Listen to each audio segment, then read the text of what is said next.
Bonjour, je suis heureux aujourd'hui de vous faire rencontrer Christian Basse, donc l'auteur de cet ouvrage Restez acteur de votre carrière aux éditions de 100 000 milliards. Alors Christian Basse, on peut peut-être commencer par une petite présentation. Qui êtes-vous? Qui suis-je? Donc je suis RH depuis, je fais toute ma carrière en fait au RH au sein du groupe Total. J'ai eu l'occasion d'être expatrié plusieurs fois. Je me suis formé au coaching il y a une dizaine d'années et j'ai écrit 2 livres. Donc un premier sur la prescription de coaching et le deuxième qui est celui dont vous allez parler sur la gestion de carrière. Et alors pourquoi la gestion de carrière? Je sais pas, moi j'avais en tête que c'était un sujet qui était déjà largement abordé dans les livres, mais c'est peut-être pas le cas. Alors je vais vous faire un aveu, je ne suis même pas allé voir en rayon si ce sujet avait déjà été traité. En fait, ce que j'avais envie, c'est de témoigner de mon expérience de gestionnaire de carrière ces 10 dernières années. J'avais envie de mettre sur le papier cette expérience qui me semblait intéressante. Et puis aussi à titre de conseil pour tous ceux qui se posent la question de leur évolution de carrière. Comme je me suis retrouvé effectivement de l'autre côté de la table pendant toutes ces années, leur donner en fait des idées sur leur évolution, sur ce que pouvait devenir une carrière dans un grand groupe. Et c'est un livre qui s'adresse à tous les salariés ou est-ce qu'il y a une cible, je vais dire, un peu privilégiée? Alors effectivement, le livre s'adresse un petit peu plus au cadre des plutôt grandes entreprises. Après, ceux qui travaillent dans une PME, effectivement, reconnaîtront des recettes et peuvent y trouver un intérêt. Après, c'est vrai que ceux qui sont dans une TPE ou une start-up, pourront trouver des conseils, mais c'est un peu moins la cible de ce livre. Alors, j'allais dire, entrons dans le vif du sujet. À quel moment doit-on s'inquiéter de sa carrière? Est-ce qu'il y a des moments privilégiés, des étapes particulières? La crise de la quarantaine, par exemple, pour prendre un peu quelque chose de connu. Ou bien c'est à chaque instant qu'il faut y penser, et j'allais dire peut-être même dès qu'on entre dans l'entreprise. Alors je pense qu'il faut déjà éviter toute paranoïa sur le sujet. Alors je pense qu'il faut se poser ce type de questions quand on reçoit des signaux tels que on s'aperçoit, on se redemande ce qu'on est capable d'apporter à une entreprise ou à contrario ce que l'entreprise vous apporte. Quand on se pose ce genre de questions. Autre signe aussi, quand on va travailler avec des semelles de plomb, là, je pense qu'il y a un signe et il faut s'interroger à ce moment-là. Bon, après, c'est vrai que la quarantaine est une période souvent propice à ce genre d'interrogation, mais il n'y a pas de déterminisme sur le sujet. Donc il faut un peu toujours être vigilant et se repositionner, se dire voilà, est-ce que j'apprends toujours en fait? Je pense que c'est une bonne question à se poser. Alors, dans votre ouvrage, vous évoquez un peu des outils comme le ProcessCom, 360, le bilan de compétences, etc. Est-ce que ça veut dire qu'il faut aussi se faire accompagner pour bien gérer sa carrière et, par exemple, puisque vous avez évoqué ça tout à l'heure, se faire coacher? Alors je pense que le meilleur outil en la matière, c'est soi-même, c'est son propre discernement, sous réserve de se poser les bonnes questions.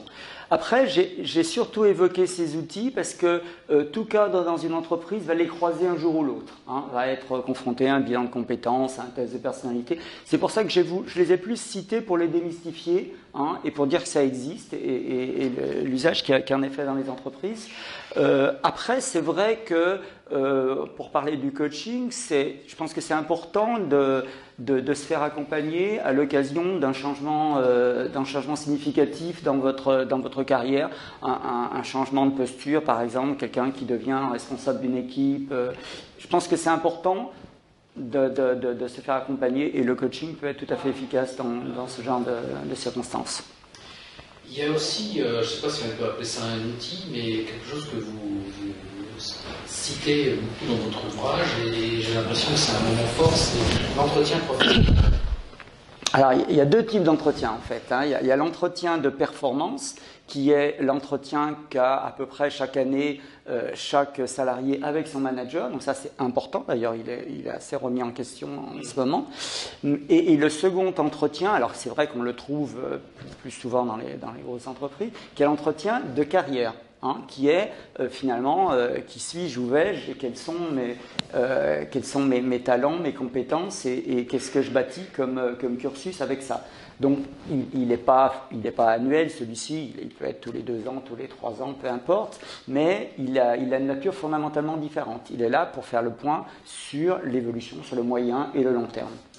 Alors, on parle beaucoup aussi en ce moment d'égalité professionnelle entre les hommes et les femmes, ou entre les femmes et les hommes, devrais-je dire, parce qu'on va me reprocher de ne pas parmi les femmes d'abord, de place ouverte. Est-ce que ça veut dire qu'il pourrait y avoir une façon différente d'aborder la carrière selon le sexe, ou bien les conseils sont les mêmes pour les unes et les autres? Alors, j'ai surtout bon espoir et je suis assez confiant de voir disparaître ce débat les prochaines années, parce que je pense qu'il a bientôt plus lieu d'être. Bon, vous avez des jeunes femmes qui sont largement plus carriéristes que leurs homologues masculins. Bon, c'est vrai que certaines jeunes femmes souvent ont besoin de se faire accompagner ou d'être encouragées pour oser prétendre à des postes. On dit assez souvent qu'une femme ne va pas oser prétendre à un poste alors qu'elle en a déjà 80% des compétences, alors qu'un homme à 25% il y va. On dit assez souvent ça sur ce sujet. Alors est-ce que c'est juste pas? Bon, je pense que effectivement le sujet il va bientôt être derrière nous et c'est pas plus mal. Alors vous l'avez dit au début de l'entretien, c'est des conseils qui s'adressent avant tout à des salariés de grandes entreprises. Pour des salariés de PME, vous donneriez quel type de conseils?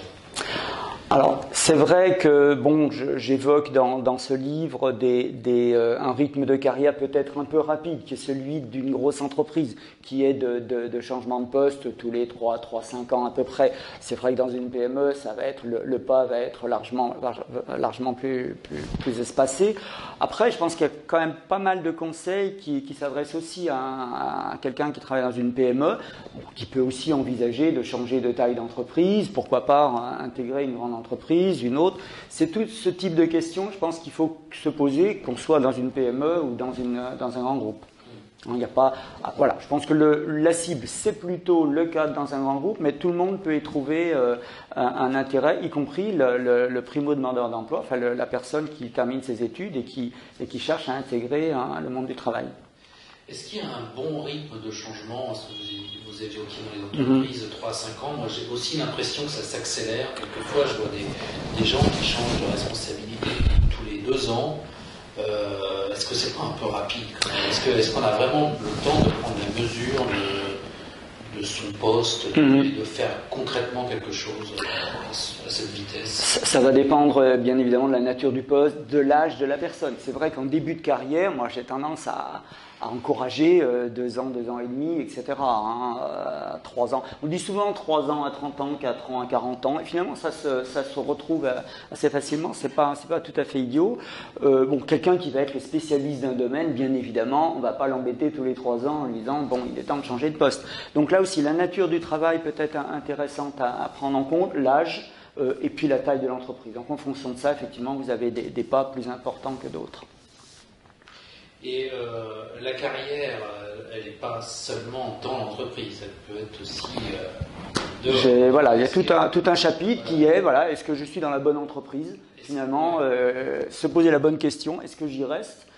Qu'est-ce que cette entreprise m'apporte? Quelle est ma valeur sur le marché? Et est-ce que ça vaut pas le coup finalement d'aller voir ailleurs? Je pense que la question, il est sain de se la poser. Ce qui serait tout à fait malsain, c'est de dire bon, j'y suis, j'y reste et je me cramponne à mon fauteuil et à mon statut et je n'en bouge pas.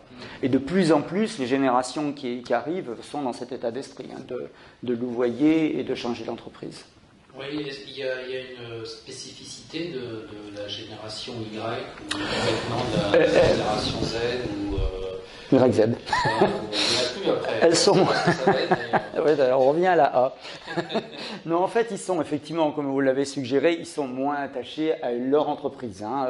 La personne qui rentre dans une entreprise, comme je l'ai fait d'ailleurs, et qui reste 36 ans, c'est limite dinosaure. Mais bon, c'est un schéma qui prévaut aussi dans certaines spécialités. Un géologue qui rentre chez Total, il n'a pas beaucoup de raisons d'aller chez un autre pétrolier, c'est évident. Après, voilà, en fonction de la nature de son job, on peut être amené à changer d'entreprise ou pas. Ça dépend effectivement, mais effectivement, ce modèle est un peu derrière nous. Et est-ce que la vraie question aujourd'hui, c'est pas plutôt celle des seniors? Parce que j'ai l'impression que quand on arrive à 50-55 ans, beaucoup se retrouvent sur le marché du travail, sortis de leur entreprise, et ils n'ont pas tellement d'autres choix que de se mettre en indépendant. En freelance, en manager de transition. Alors c'est un sujet très intéressant hein, et qui est... alors vous avez cité ceux qui sont sortis de l'entreprise à cet âge-là, mais aussi ceux qui sont toujours dans l'entreprise et qui souhaitent, bon à cet âge-là on ne peut pas leur reprocher qu'ils souhaitent y rester, et pour lequel eh ben, leur RH se gratte la tête en disant, bon finalement, quelle est votre employabilité, où allons-nous? Donc c'est vrai qu'il n'y a pas de recette toute faite, mais je pense qu'il faut faire preuve d'imagination et il y a plein de possibilités de s'accomplir tout à fait à cet âge-là. Alors bon, rentrer sur le marché du travail, je vous l'accorde, à cet âge-là, c'est pas facile, hein, sauf à créer une structure, mais à l'intérieur d'une entreprise, bon, vous avez pas mal de postes qui supposent du mentoring ou une spécialité ou un travail de représentation, et je pense qu'on peut trouver des bonnes idées, mais je vous l'accorde, c'est pas simple. C'est pas simple. Et il faut faire un peu le deuil de sa courbe de carrière à ce moment-là. Il faut accepter aussi d'arrêter de monter les étages et voilà, il faut accepter de faire quelques concessions aussi. Alors s'intéresser à sa carrière c'est bien, mais est-ce qu'il n'y a pas un risque à un moment de tomber dans le carriérisme? Le risque, évidemment, à force de vouloir être visible. Moi, ce que j'écris, c'est qu'il faut être visible, il faut se manifester, il faut dire ce qu'on fait et parler de soi. Après, voilà, il ne faut pas trop en faire, hein, parce qu'on tombe dans l'excès inverse, on tombe dans le syndrome du papillonneur, et c'est pire que tout. Et voilà, je pense qu'il faut rester visible, mais sans trop en faire. Donc, il y a un juste équilibre à trouver, et c'est bien.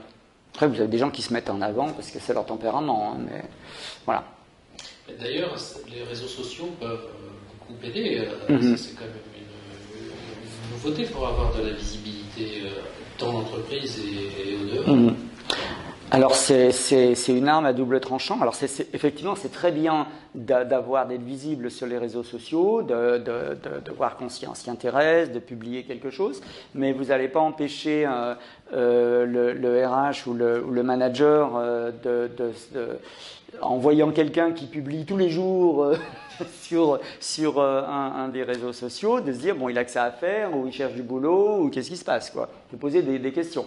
Donc là aussi, il faut savoir raison garder et publier un petit peu des choses intelligentes, mais pas à tour de bras. Hein. Donc il faut exister, certes, mais pas surexister. Donc là aussi, il faut trouver le juste milieu.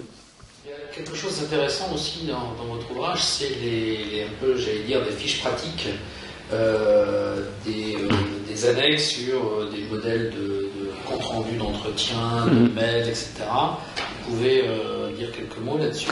En fait, oui, ce sont des exemples que j'ai rencontrés tout au long de ma carrière. Alors, c'est par exemple un mail de remerciement à un entretien de carrière, c'est un mail pour demander des renseignements supplémentaires sur un poste qui a été proposé, c'est un mail pour postuler à un poste particulier, un message de remerciement. Après, voilà, je ne sais plus exactement, mais il y a plusieurs exemples en fait de petits mots qu'on est amené à échanger avec les RH. Ou une hiérarchie, hein, pour remercier d'un entretien, pour remercier ou pour demander des pour demander des informations supplémentaires sur le poste, sur son périmètre, les responsabilités. Je pense que c'est important d'avoir quelques modèles en tête. Et effectivement, le livre en annexe propose certains modèles. Très bien, écoutez, le mot de la fin vous revient. Est-ce qu'il y a un point sur lequel vous voulez insister, un message particulier à faire passer?